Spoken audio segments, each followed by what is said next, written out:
What's up, guys? So today's project, I'm going to be working on mall crawler, and as you can tell, I'm no longer at Meineke. So that's what's been going on. I've been working on moving all my stuff to a different shop. I can't disclose where I work at this moment, or the name of the company, so we're just going to leave it at that.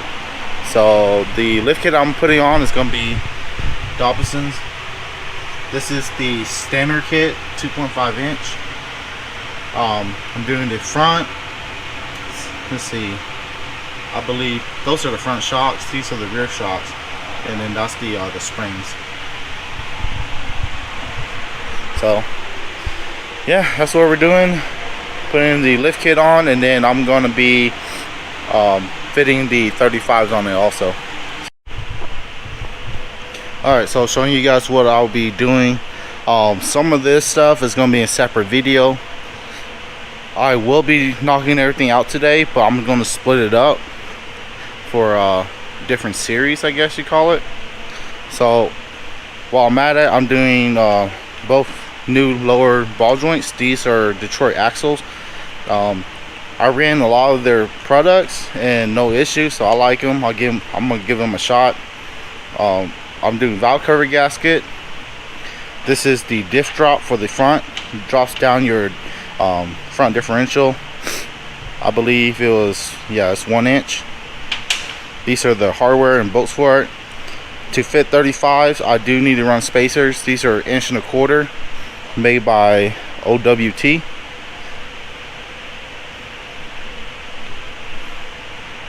OMT, I'm sorry.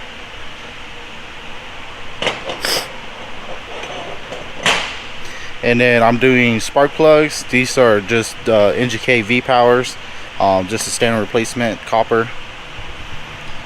And the rear U joint, one of them is bad, so I'll be doing that while I have a part. So this is the Dobinson lift kit. This is the front shocks. I will put part numbers on the screen, but give you guys an idea. That's the part number. It is GS 59-222. And then the front springs, these are just standard replacement. Just a I think it was a 2.5 inch lift.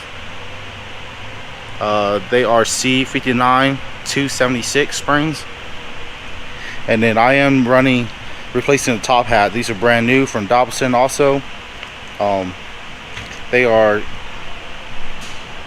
SC59-002.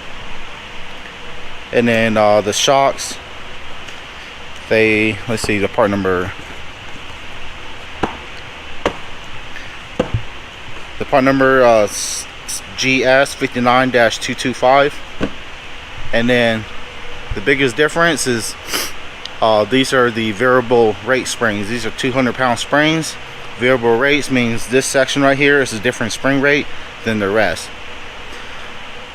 The reason for that is, you know, you can vary between how much you carry. Like, let's say one day I loaded the rear, the next day I'm not. The variable rate will help out with that. If it's just one stiff spring, when you take the stuff out of the rear, the ride becomes stiffer.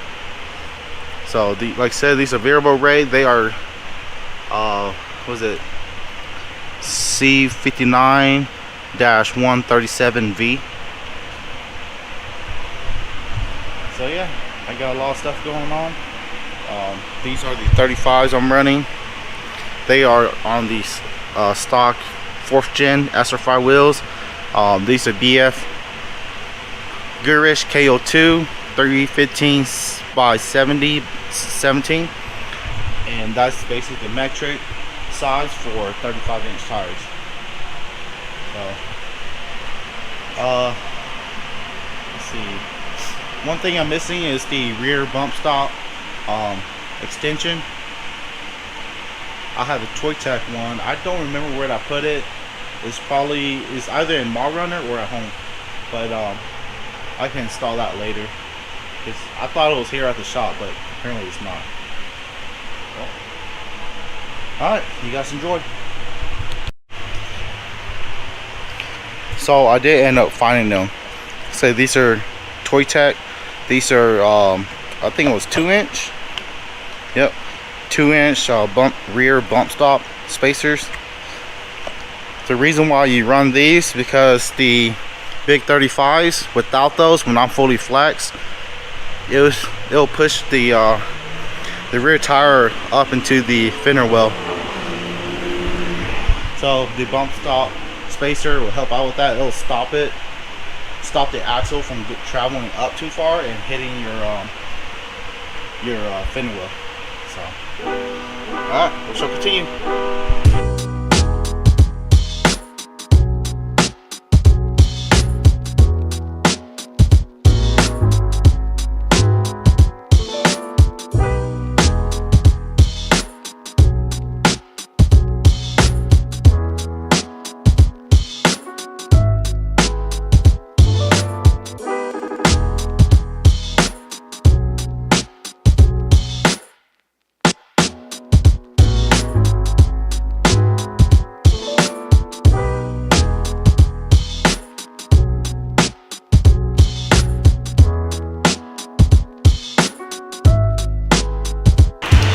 Yeah, so these shocks, the front shocks do need to get assembled.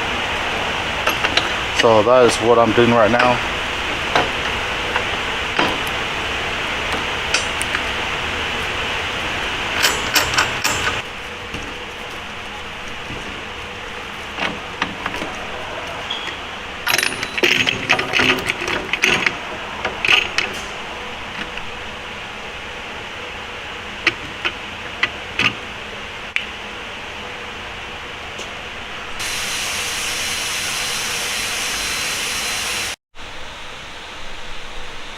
Alright, so the next thing is I'm going to remove the front and the rear skid plate.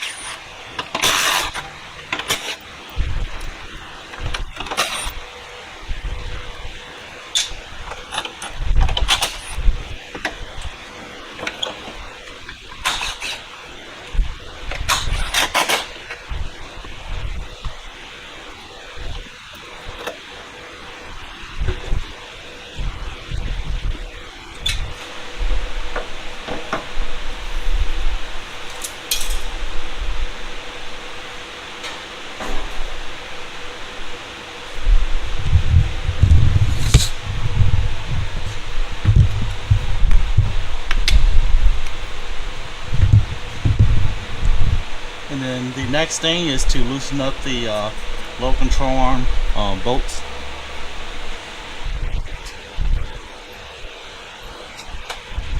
Oh, these should be ones.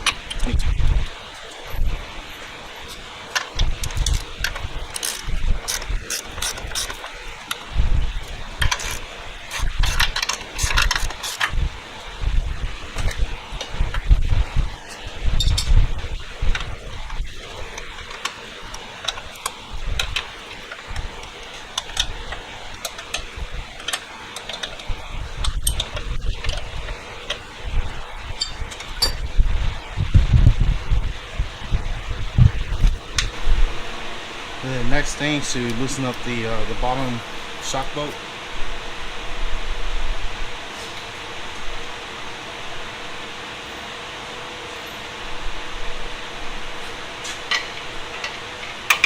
And they are 19.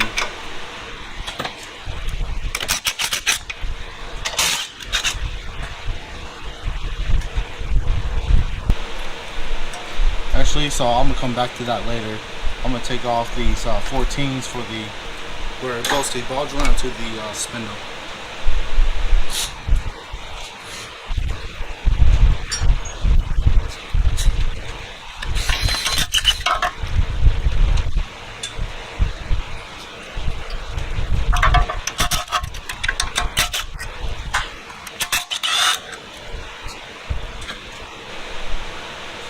Yeah, so there are just 4 bolts.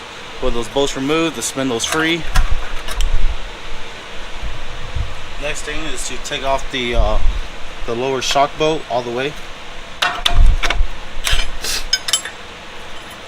And this is a 19 in the back, and looks like 21 up front. It might be 19 too. Yeah, it is 19.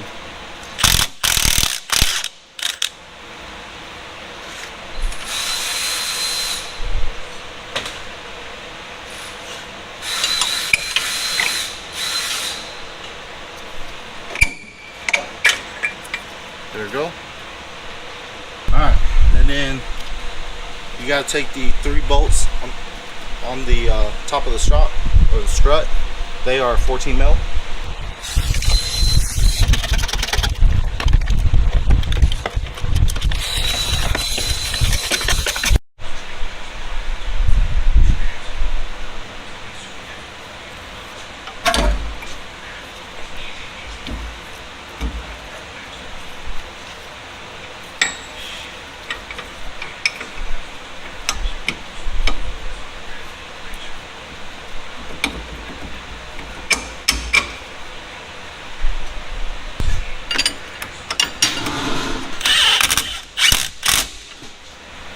So this nut, you don't want to tighten up that all the way until the vehicle is sitting on the ground to relieve any tension.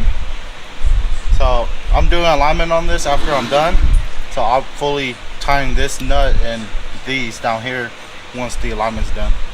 Alright, like I mentioned before, I will be doing the I don't know if you guys can see, I will be doing the lower ball joint also, but that'll be in a different video. And the other side, the passenger front, is exactly the same, so I'm not going to show you guys that.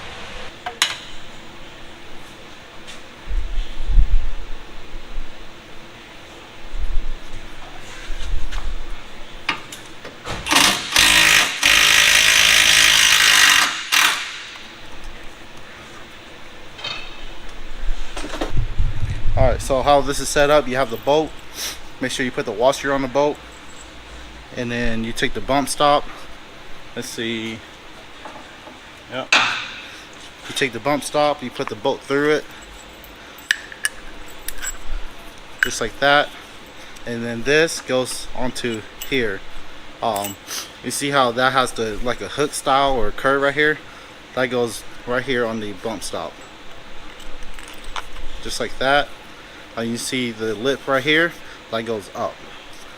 This is a 13 mil bolt.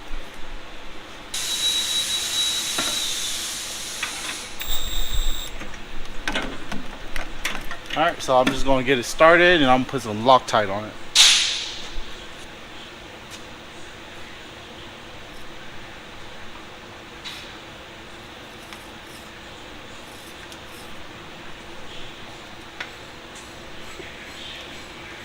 Of course, I should have just taken it off and put Loctite on it and put it back on, but it is what it is. There we go, it's on.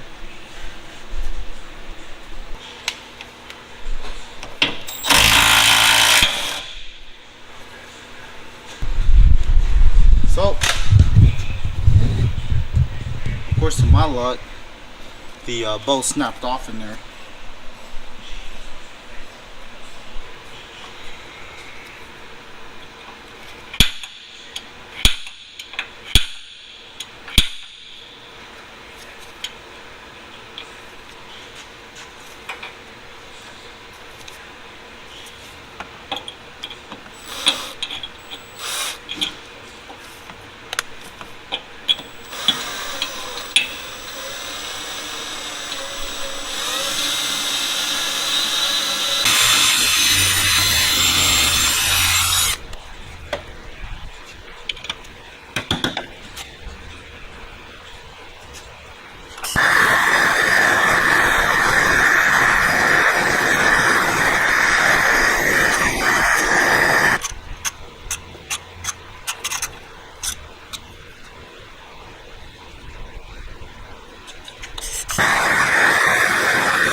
There we go. That's what success looks like.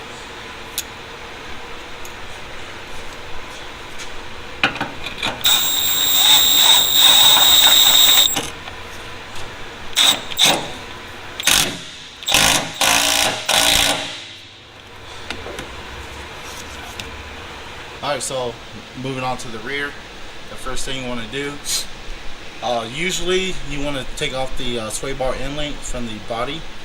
I do not have sway bar on here, so I'm not doing that obviously. The next thing will be the rear shock. You want to start with the lower bolt. It should be a 17.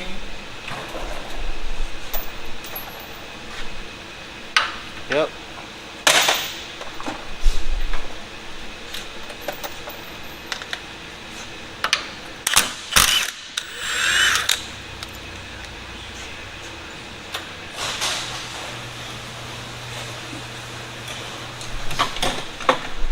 So when you're in this stage, you should have something to support the rear axle.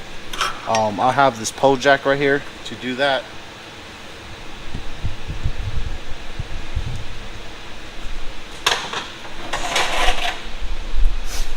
And then you will need to pry off the rear shock.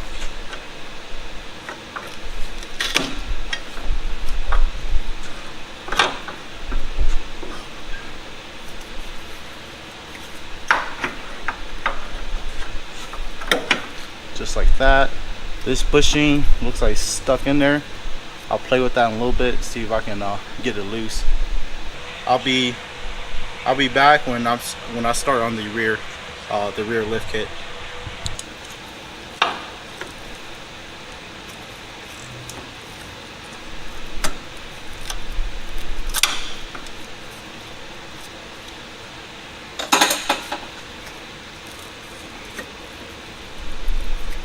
Alright, so that's the bushing.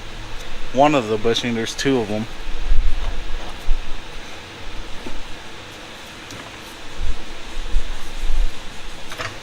And I'm going to move on to the other side.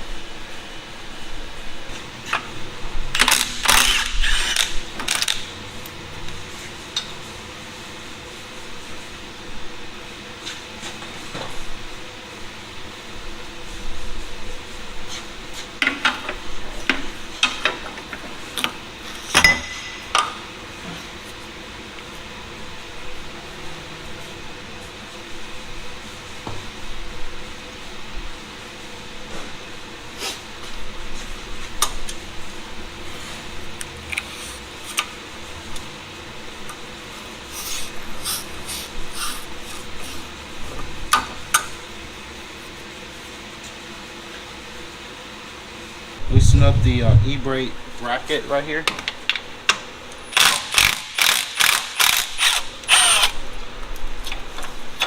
There we go, it's loose.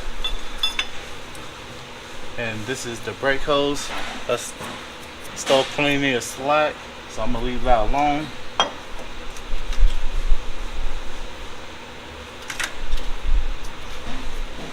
Let's see, may have to loosen up the lower and upper links.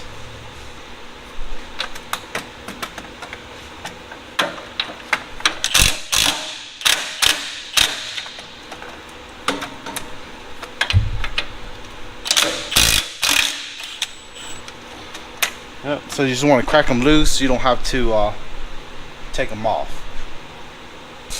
The next step is to loosen up the lower links. So the upper links, they are 17. The lower links are 19.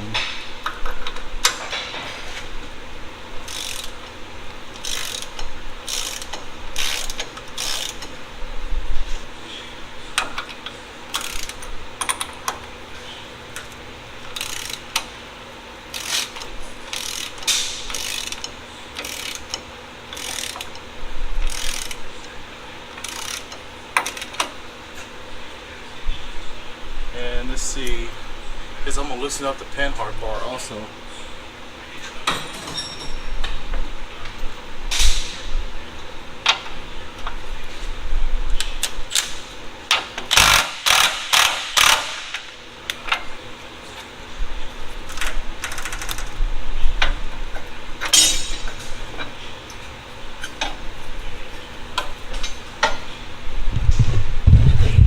that was just enough flex to for me to take off my rear spring. And I did not know this. My rear spring is broken. It's supposed to be like that. Interesting. So as you can see, I just pushed down the axle, and this gives the spring just enough slack to come out.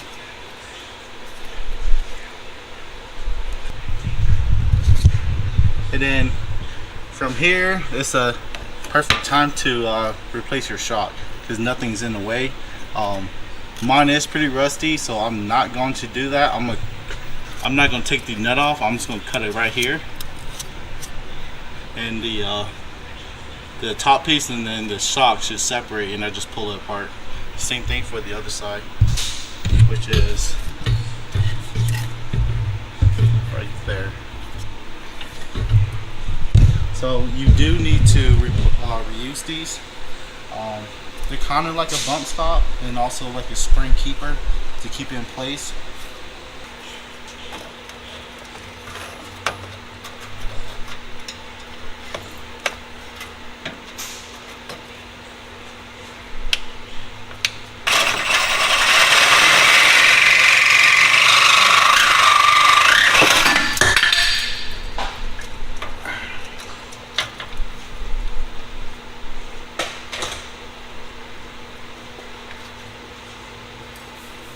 Yep, so just like that, I cut the top piece off, and then go up here,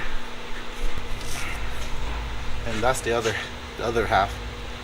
So it went like that.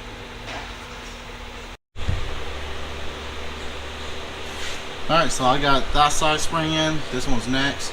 I'll just loosen up the brake line brackets. There's one here, and there's another one right here.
Yeah, so everybody got their own opinion about wheel spacers.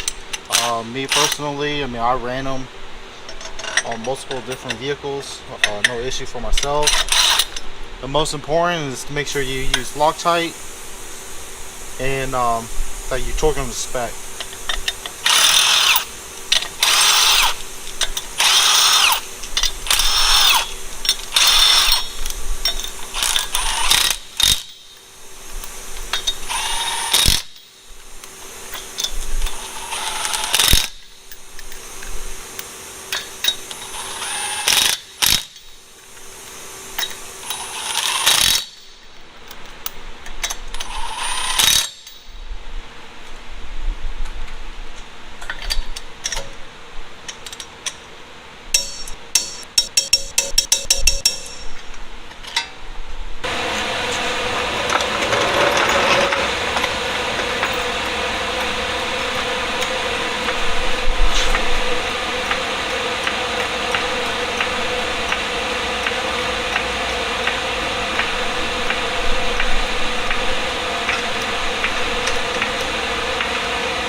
It's nothing new, but it's so good to see you.